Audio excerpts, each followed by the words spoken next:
Muy buenas tardes a todos los productores, ingenieros, estudiantes y cada uno de los participantes.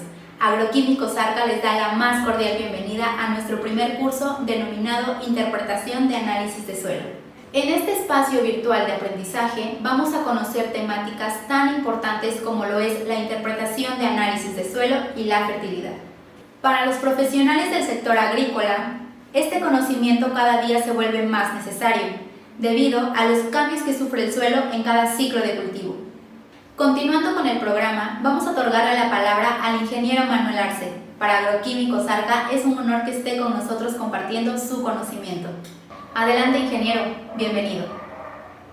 Buenas tardes. Buenas tardes, ingeniero, lo escuchamos. Muchas gracias. Bienvenidos todos los presentes a esta capacitación. Agradezco mucho la intención de los amigos y colegas de Agroquímicos Arca por tener la iniciativa en brindar este tipo de servicios que tanta falta hacen a los profesionistas del agro y también los que están en proceso de formación. Les comparto un poquito el contenido de lo que vamos a revisar el día de hoy. Conceptos generales acerca de la fertilidad del suelo, los más generales, la interpretación de los parámetros físico-químicos del suelo, las cuantificaciones. Me gusta ponerle así porque pues podemos sacar rápidamente la cantidad de nitrógeno, fósforo y potasio, cuantificar nitrógeno, enmiendas o fuentes de nitrógeno, cuantificación de fósforo, cuantificación de potasio en el suelo, manejo práctico de calcio y magnesio, interpretación de los microelementos en relación con el pH, balance químico del suelo, cálculo y mejoramiento de suelos ácidos y sódicos, estudios de caso en cuestiones de fertilidad y balance químico del suelo. Y también vamos a revisar lo que pues les llamamos las bases prácticas para el uso de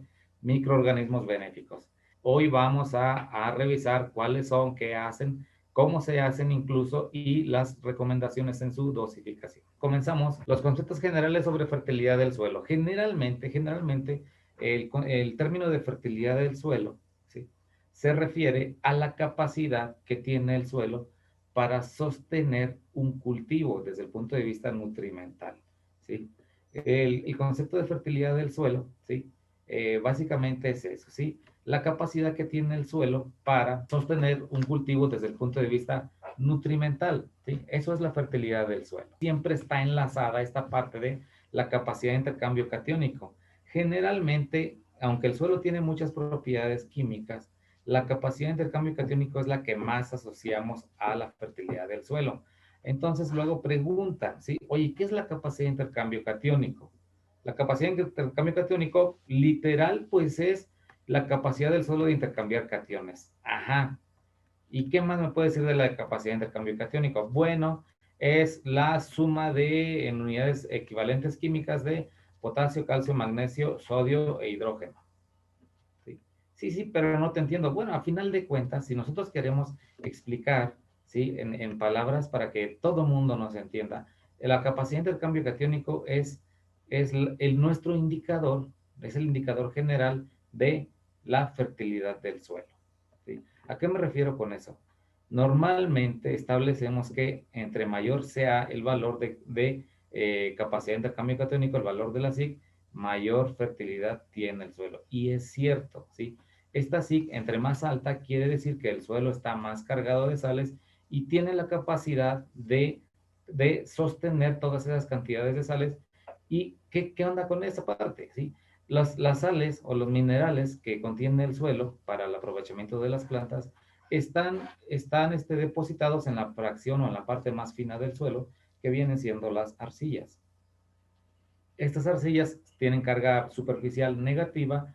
Todos los cationes, carga negativa, atrae cargas positivas, o sea, cationes, se unen a ella por cuestión de cargas y ahí tenemos el suelo enriquecido.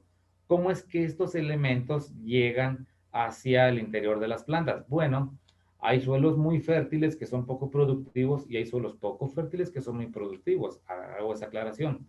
Por ejemplo, cuando tenemos un suelo muy fértil y poco productivo, lo más fácil, cuando un terreno es muy bueno, pero no tenemos el apoyo del agua de riego, por decir, o hay un mal temporal, pues va a ser un suelo poco productivo, ¿sí? Y hay suelos con bajo nivel de fertilidad que utilizando enmiendas, mejoradores, pues incrementa la productividad. Y entonces, esta capacidad de cambio catiónico nos da idea de el nivel de fertilidad de un suelo. Sin embargo, es un factor que para eso están los especialistas como ustedes, esa característica o propiedad del suelo, ustedes la pueden trabajar. Una vez que las arcillas del suelo están cargadas de minerales, viene el agua de riego o el agua de lluvia, estos minerales entran en solución y es lo que conocemos como solución del suelo, ¿sí? Entonces, para que el cultivo se nutra bien, ¿sí? Toda esa zona de intercambio del suelo, que va a tener el potasio, el calcio, el magnesio, el sodio, ¿sí? Esas cantidades de minerales tienen que estar perfectamente distribuidos para que la solución del suelo se cargue correctamente. Supongamos, ¿sí?, que tenemos un terreno donde el potasio, ¿sí?, está ocupando muchísimo espacio, mucho más de lo que debería. Cuando venga el agua de riego, pues nuestra solución del suelo no va a estar balanceada, va a tener exceso de potasio, y cuando hablamos de un exceso de potasio, quiere decir que el lugar que ocupa ese potasio podría estarlo o debería estarlo ocupando calcio, magnesio o sodio incluso, ¿sí?, o sodio incluso, y va a estar desbalanceado. Entonces nuestra planta no va a tener acceso a, a una concentración óptima y balanceada de cada uno de los nutrientes por cuestiones de concentración del ácido. En este curso también más adelante vamos a hablar mucho de las conversiones de unidades. Normalmente los análisis del suelo nos marcan de los parámetros que nos miden en el laboratorio, todo trae sus unidades, normalmente vienen establecidas en partes por millón o miligramos por kilogramo, partes por millón o miligramos por kilogramo. Hay algunas otras que, que vienen en cuestiones diferentes. Vamos a verlo más adelante, sobre todo con los cationes. A la hora de estar calculando, ¿sí?, o estimando los valores de la SIC, ¿sí?, o nos interese el balance de la SIC o el balance químico del suelo, pues tenemos que estar ahí intercambiando o transformando las unidades de concentración. Normalmente vienen en partes por millón la mayoría, y las variantes que vayamos a ver acá, algunos vienen en porcentaje, en el caso del nitrógeno, por decir, ahorita vamos a ver cómo es la metodología para transformarlo a unidades y a kilogramos. Pues eso nos lo vamos a llevar, ahorita les voy a enseñar todas las fórmulas para que podamos irnos rápidamente en una interpretación del análisis del suelo. Bueno, los parámetros físico-químicos del suelo. Cuando nosotros queremos hacer un análisis del suelo, pues tomamos la muestra del terreno que nos interese. Recuerden que entre mayor sea el número de puntos de muestreo, ¿okay?, más representativa va a ser esa muestra. Enviamos al laboratorio y nos envían vía electrónica, ya normalmente en esos tiempos, los resultados, ¿no? Normalmente en las partes altas vienen las propiedades físicas y físico-químicas del suelo, ¿sí? Entre ellas podemos encontrar las constantes de humedad. ¿Qué son las constantes de humedad? Bueno, ustedes han escuchado hablar de capacidad de campo, punto de marchitez permanente, estado de saturación, ¿sí?, humedad aprovechable. Eso nos ayuda mucho a entender la relación que tienen con la textura del suelo, ¿sí? Si hablamos de texturas más pegadas a la arcilla, que tengan más del 50% de arcilla, normalmente los suelos que tienen en cuestiones de granulometría, más del 50% de arcilla, pues están dentro de la categoría de arcilla o de arcilloso. Entre más arcilla va a haber mayor capacidad de retención de agua.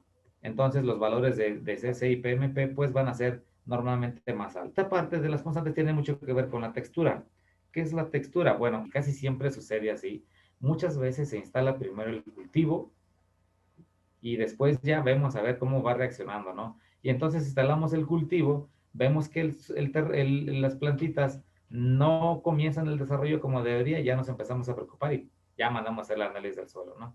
Lo más recomendable es que sea un tiempo antes del establecimiento de la plantación, tal vez un mes antes, un par de meses antes, perdón, por la cuestión de los tiempos que se lleva el laboratorio, y también si fuera necesaria la aplicación de una enmienda o mejorador químico del suelo o físico, pues nos dé tiempo de hacer todo ese tipo de labores. Bueno, la textura es uno de los parámetros más comúnmente o que más debemos tener presentes de los terrenos que estamos trabajando, ¿sí?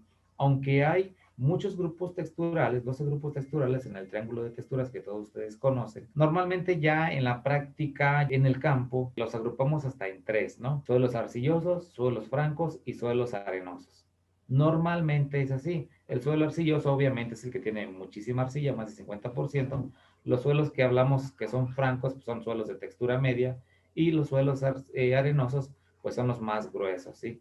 ¿Cuál es la diferencia entre ellos en la cuestión ya de aplicación en el campo? Normalmente en los suelos de textura arcillosa, ¿sí?, el movimiento del agua es más lento. ¿Sí? Si nosotros tenemos riego por goteo o incluso en riego rodado, ¿sí?, en cualquier método de riego, el agua se va a mover más fácilmente hacia los lados que hacia abajo, por la cuestión de que como hay mucha arcilla, sí hay mucho poro, pero es mucho poro pequeño. ¿Sí?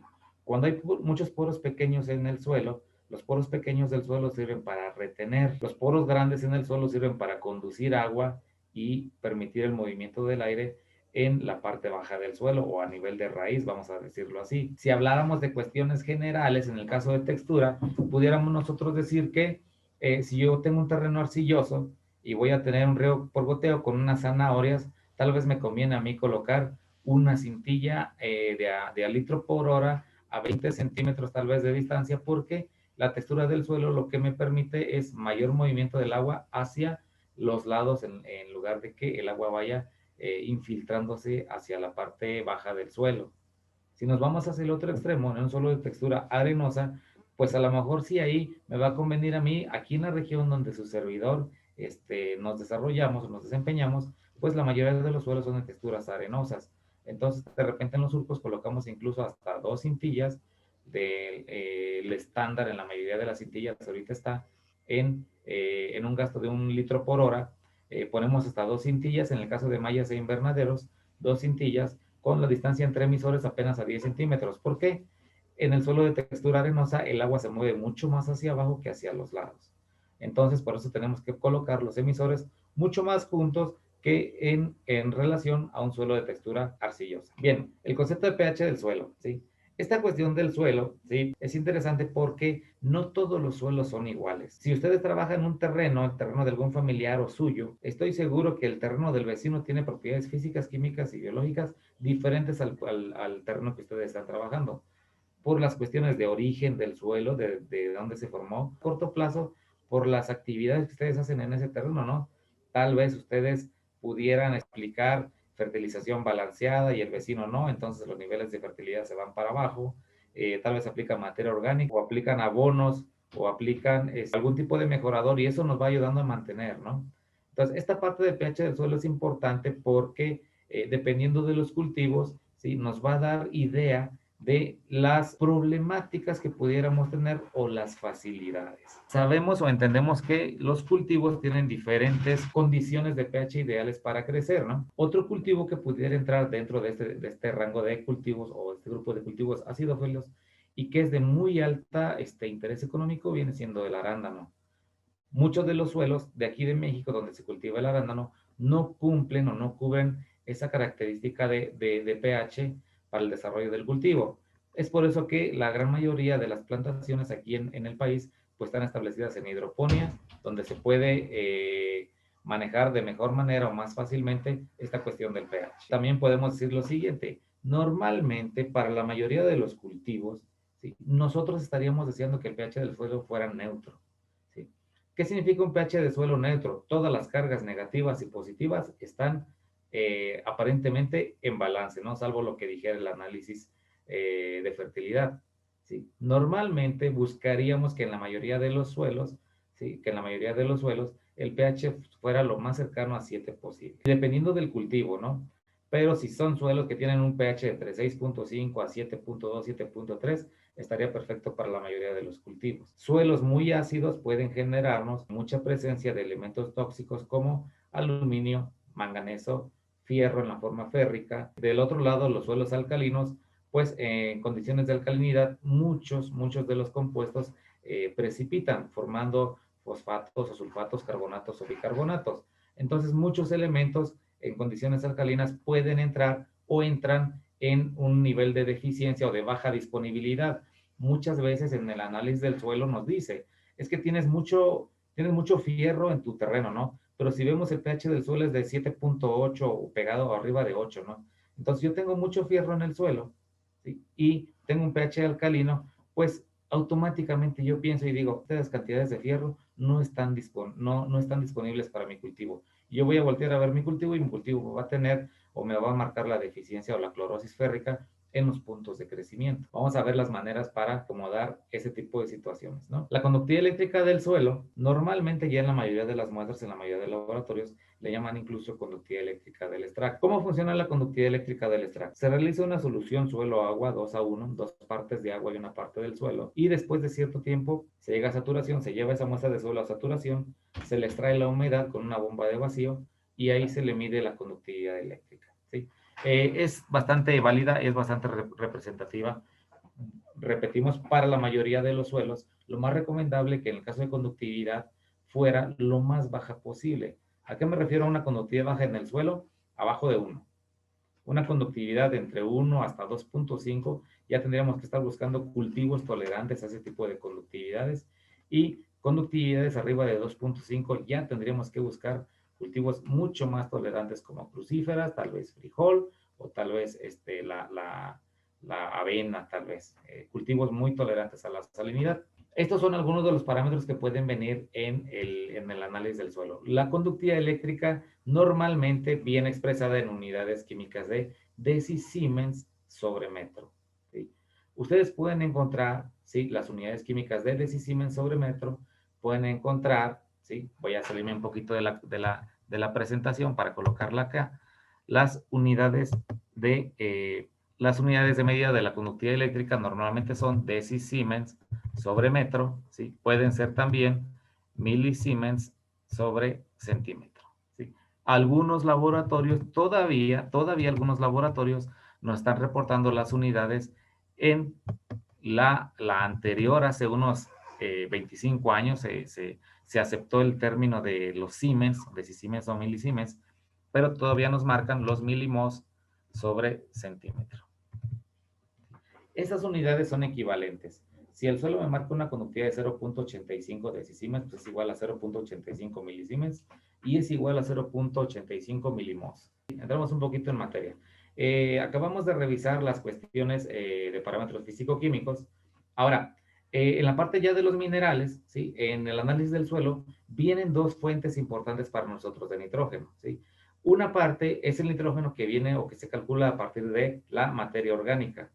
A partir de la materia orgánica. Este nitrógeno, obviamente, si un terreno trae un 2% tal vez de materia orgánica, tenemos kilogramos de nitrógeno por hectárea, lo calculamos de la siguiente manera. Vamos a multiplicar el porcentaje de materia orgánica que venga en el análisis del suelo multiplicado por 26. ¿De dónde viene este 26? Bueno, este 26 es una constante por la cuestión siguiente. De cada parte de materia orgánica que pudiera haber en el suelo, ¿sí?, 5 partes formadas de puro nitrógeno. Si yo tuviera un 2% de materia orgánica, ese 2% tengo que dividirlo entre 20. ¿Por qué entre 20? Bueno, de cada, o el 5%, ¿no? Tendría yo que sacarle el 5%. El 5% de 2 es una cantidad muy pequeña. Ahora, de este 5% de nitrógeno orgánico, a eso lo llamamos nitrógeno orgánico, todavía por actividad microbiológica se va una parte, ¿no? Por fijación de nitrógeno. Y también una parte se puede perder. De ese 5% de nitrógeno, apenas el 1.5% es el que está disponible para las plantas. Y si hacemos toda una numerología, de ahí nos sale un 26, sale un valor entre 26 y 27. Para que nosotros podamos calcular rápidamente los kilogramos de nitrógeno por hectárea a partir de la materia orgánica, lo único que tenemos que hacer es multiplicar el porcentaje de materia orgánica por 26. Si tuviéramos el ejercicio, ¿sí?, aquí tendríamos lo siguiente, ¿sí? Voy a escribir aquí kilogramos de nitrógeno por hectárea. Si mi análisis de suelo me marca un 2%, voy a colocar un 2 por 26 y eso me da el resultado de 52 kilogramos de nitrógeno por hectárea. Así, muy rápido. De esta manera, nosotros podemos estimar y cuantificar la cantidad de nitrógeno que puede tener el suelo a partir de materia orgánica. Porcentaje de materia orgánica por 26. Esa es una de mis fuentes de nitrógeno a partir de lo que me marca el análisis de laboratorio. Ahora, ¿cómo calculo la parte? El análisis laboratorio también me manda otro componente de nitrógeno que le llama nitrógeno inorgánico o también le llama nitrógeno orgánico, ¿sí? Dependiendo de los laboratorios, mandan una u otra. Nosotros tenemos que saber cuál es la que nos conviene o la que podemos trabajar. Debemos saber trabajar con las dos. La mayoría de los laboratorios donde su servidor envía las muestras de laboratorio, pues nos regresan el resultado de nitrógeno como nitrógeno inorgánico. Un ejemplo, ¿sí? Voy a suponer mi análisis del suelo, ¿sí? Voy a poner aquí análisis del suelo, ¿sí? Me está mandando un valor de 15 partes por millón de nitrógeno. 15 partes por millón de nitrógeno. Si yo aplico la fórmula que ustedes están viendo aquí, yo voy a escribir lo siguiente, ¿sí? Kilogramos de nitrógeno por hectárea es igual a 15 por 3600 por 7, por 0.7. ¿De dónde salen estos números? Miren, partes por millón de nitrógeno orgánico es lo que nos manda el análisis de laboratorio. ¿Sí? El 3600 sale de la superficie de una hectárea, que son 10,000 metros cuadrados, por la profundidad de muestreo, que normalmente es de 0 a 30 centímetros. Entonces estamos hablando de que estamos considerando 3,000 metros cúbicos. Y normalmente por convención consideramos una densidad del suelo de 1.2. 3,000 metros cúbicos por 1.2 nos da como unidades 3,600 toneladas. Es el peso, una hectárea de terreno normalmente en los primeros 30 centímetros de profundidad. El 0.7 corresponde a el valor de la eficiencia que yo voy a considerar en el aprovechamiento del nitrógeno. Hay nitrógeno en el suelo, 15 partes por millón es importante, hay nitrógeno en el suelo, pero el movimiento y el desarrollo de las raíces no explora al 100% ese volumen de suelo, por eso se le da ese valor de eficiencia de 0.7. Si nosotros multiplicamos 15 por 3600 por 0.7, me da un valor de 37,800 y ya lo voy a pasar a kilogramos, 37.8 de nitrógeno por hectárea. A partir de 15 partes por millón, yo tengo un total de 37.8 kilogramos por hectárea. Ahí ya está considerada la eficiencia. ¿Sí? Tenemos conocimiento de matemáticas. Si el terreno tuviera 30 partes por millón, me va a salir el doble. Es como si fueran, son números lineales. Si el terreno tuviera 10 veces, tuviera 150 partes por millón, me saldría 10 veces el 37.8 kilogramos. Como todo esto es lineal, lo que vamos a hacer es lo siguiente. ¿Sí? A partir de 15 partes por millón yo obtuve 37.8 y voy a poner aquí algo, ¿sí? Para convertir rápidamente el factor. Si yo divido 37.8 entre 15, me va a dar 2.5. 2.5 kilogramos de nitrógeno por cada parte por millón. ¿Qué quiere decir esto si nosotros lo queremos aplicar? Tengo 23 partes por millón de nitrógeno en el suelo. Esto lo voy a multiplicar directamente por 23 por 2.5 y me va a dar 57.5 kilogramos de nitrógeno por hectárea. ¿Cómo cuantificamos el nitrógeno en un análisis del suelo? Vamos a multiplicar el porcentaje de materia orgánica por 26 y ya tengo un valor. Mi otra fuente de nitrógeno, el nitrógeno inorgánico, voy a multiplicar las partes por millón de nitrógeno inorgánico por el factor de 2.5.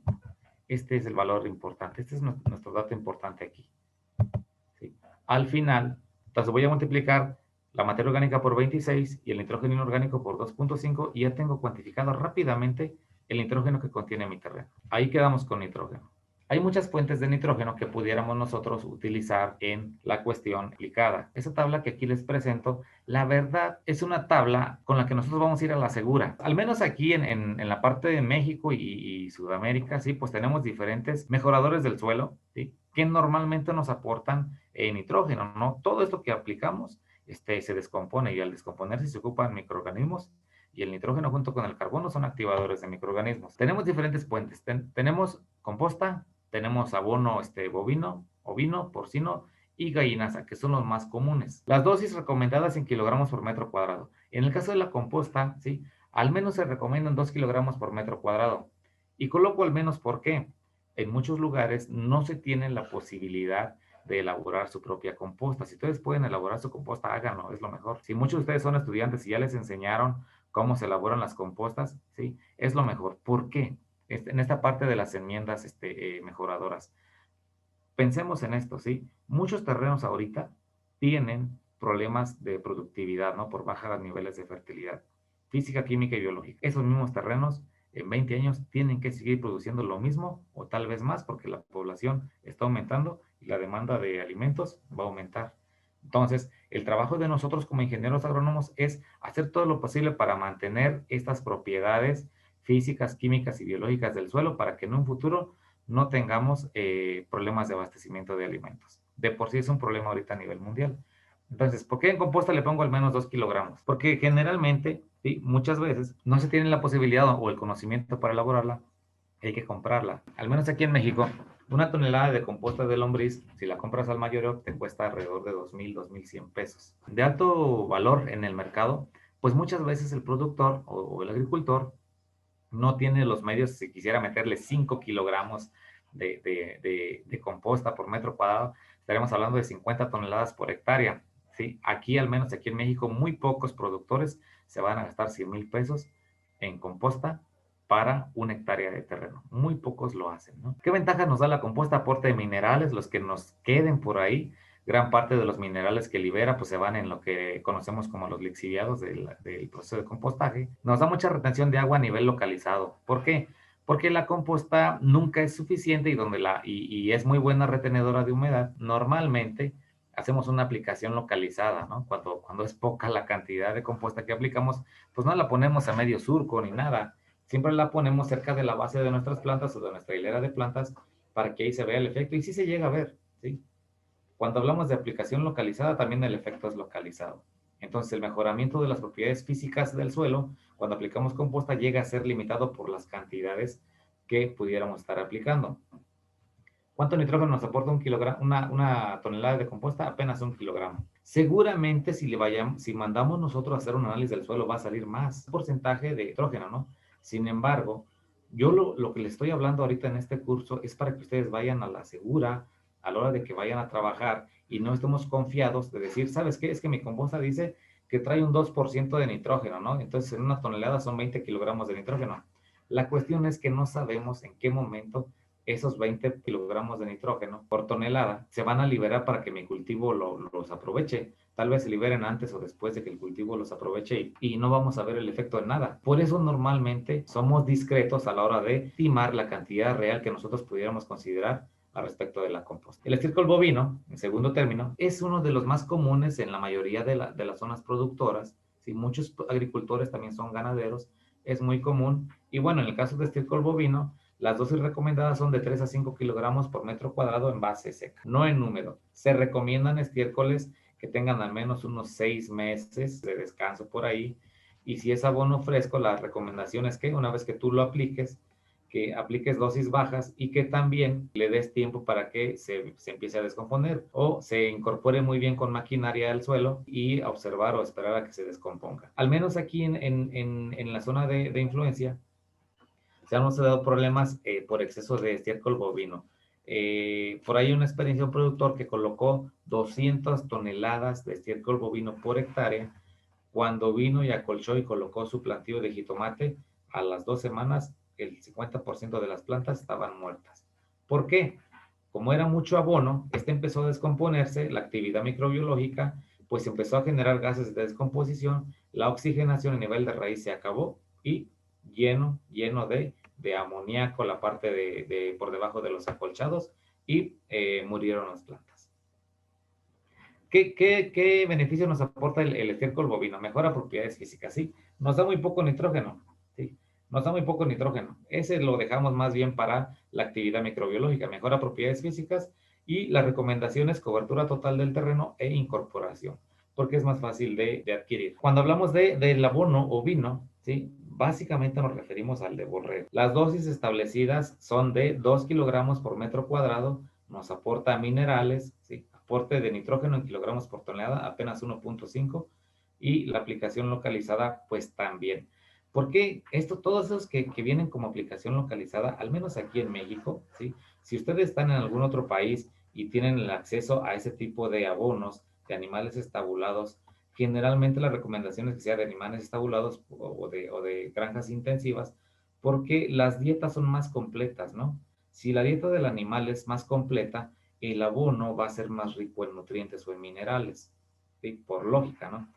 Aquí al menos todos de las cinco opciones, 4 vienen como aplicación localizada, porque al menos aquí en México ahorita el abono de animales para mejoramiento de suelos pues está cotizando caro. Entonces, en el caso de abono ovino y porcino, 2 kilogramos por metro cuadrado, aportan minerales ambos, el porcino nos aporta un poquito más de nitrógeno y normalmente pues es aplicación localizada, ¿no? En la línea de los surcos o si son camas de siembra, en el caso de invernaderos y mallas sombras, pues también se hace al centro de la cama. La última opción que tenemos pues viene siendo la gallina. Establos de crianza intensiva donde están sometidas a dietas muy rigurosas para que el abono venga mucho mejor, ¿sí? Ahí la dosis de gallinaza por metro cuadrado que su servidor recomienda es apenas de 1 kilogramo por metro cuadrado.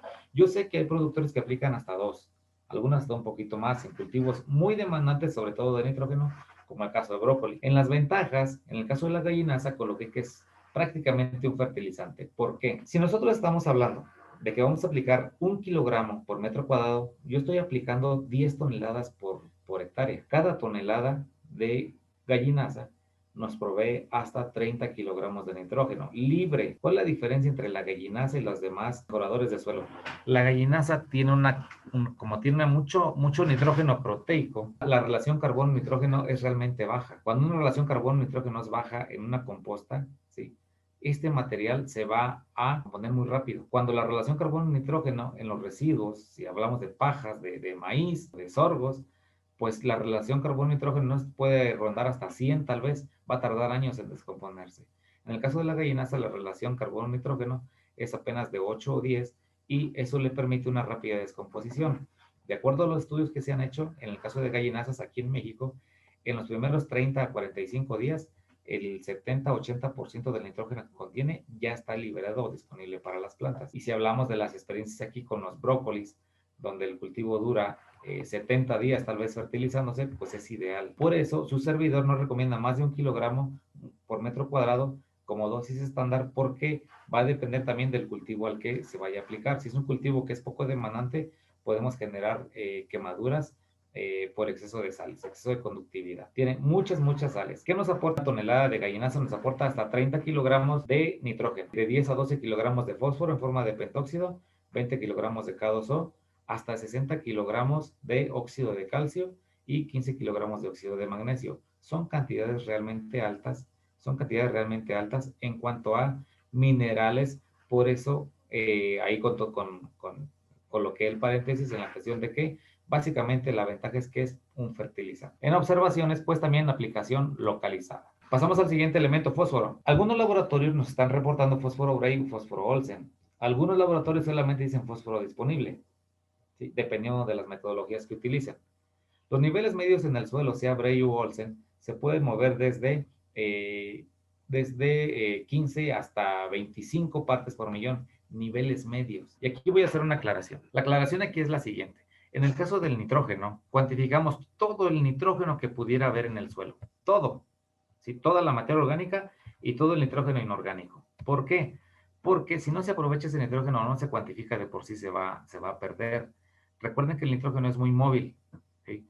Y la diferencia del nitrógeno, el fósforo es el menos móvil de todos los elementos en el suelo. Entonces, los niveles medios de fósforo Bray u Olsen, ¿sí?, rondan alrededor de las 15 partes por millón.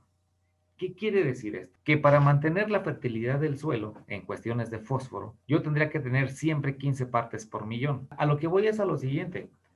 Nosotros tenemos que aprovechar los excedentes de minerales en el suelo. Si nosotros tenemos 15 partes por millón de fósforo en el suelo y no las acabamos, en teoría, al final del cultivo nos quedan 0 partes por millón de fósforo en el suelo, y lo que estamos contribuyendo básicamente es a la degradación del suelo, cuando acabamos de decir que nuestro trabajo es mantener la productividad de los suelos. Y lo que hace su servidor a la hora de cuantificar fósforo. Kilogramos de fósforo en forma de pentóxido por hectárea, ya en forma de pentóxido, ¿eh? Partes por millón de fósforo que pudieran venir en el suelo, le voy a restar 15. Voy a suponer que tengo, voy a poner aquí el ejemplo, así como lo hicimos en el nitrógeno por hectárea, es igual a, voy a abrir los paréntesis, ¿sí? Voy a suponer que tengo 25 partes por millón, ¿no? 25 partes por millón de fósforo en el suelo, menos 15. Eso lo voy a multiplicar por 3.600. ¿De dónde sale ese 3.600? Que ahora está como 3.6. ¿Por qué está como 3.6? Como sale una cantidad muy alta en gramos, pues ya estoy dividiéndolo entre 1000 para que me dé directo en kilogramos, ¿no? Lo voy a dejar como 3.6, ya estoy convirtiendo, ya no me va a salir el resultado en gramos, me va a salir en kilogramos, y lo voy a dividir, lo voy a multiplicar también por 0.5. ¿Qué es el 0.5? Es nuestro factor de eficiencia. El fósforo, como es un elemento poco móvil y altamente dependiente de pH en el suelo, pues apenas el 50% de eficiencia es lo que le da. Y luego lo voy a dividir también, todo lo que nos dé, ¿sí?, lo voy a dividir entre 0.44. Este 0.44 es nuestro factor porque nosotros estamos midiendo nada más fósforo elemental, ¿eh? Fósforo elemental. Este 0.44 es el factor para que nosotros pudiéramos transformar fósforo elemental en la forma oxidada, que es la que nos interesa a nosotros. Voy a hacer mi multiplicación y va a ser así. La diferencia de entre 25 y 15 son 10 partes por millón libres que me quedan de fósforo por 3.6 por 0.5. Me da 18 entre 0.44 y el resultado me da 41 kilogramos. Esto es igual a 41 kilogramos de fósforo en forma oxidada que tengo en mi terreno a partir de 10 partes por millón libres que tengo de fósforo. ¿Por qué 10 partes por millón? Mi análisis del suelo me marcó 25. Entonces, yo tengo 41 kilogramos de fósforo oxidado en el suelo y yo los puedo utilizar. Y si hace falta fósforo para cubrir la necesidad de mi cultivo, lo fertilizo, ¿no? Pero a partir de esta metodología, al final de mi ciclo de cultivo, en teoría, yo estoy dejando los niveles de fósforo en un nivel medio, en 15 partes por millón. No me estoy acabando el fósforo del suelo. Es a lo que voy. ¿Qué es lo que voy a hacer en un ejercicio rápido? Si yo tengo fósforo del suelo, es igual a 35, 30 partes por millón, ¿sí? Yo voy a hacer lo siguiente. A 30 le voy a restar 15, que es lo que se debe de quedar en el suelo, y me quedan libres 15. ¿Sí? Este lo voy a multiplicar por 4 y el resultado va a ser 60 kilogramos de fósforo. De esa manera, muy rápido, muy fácil, podemos nosotros cuantificar el fósforo en el suelo.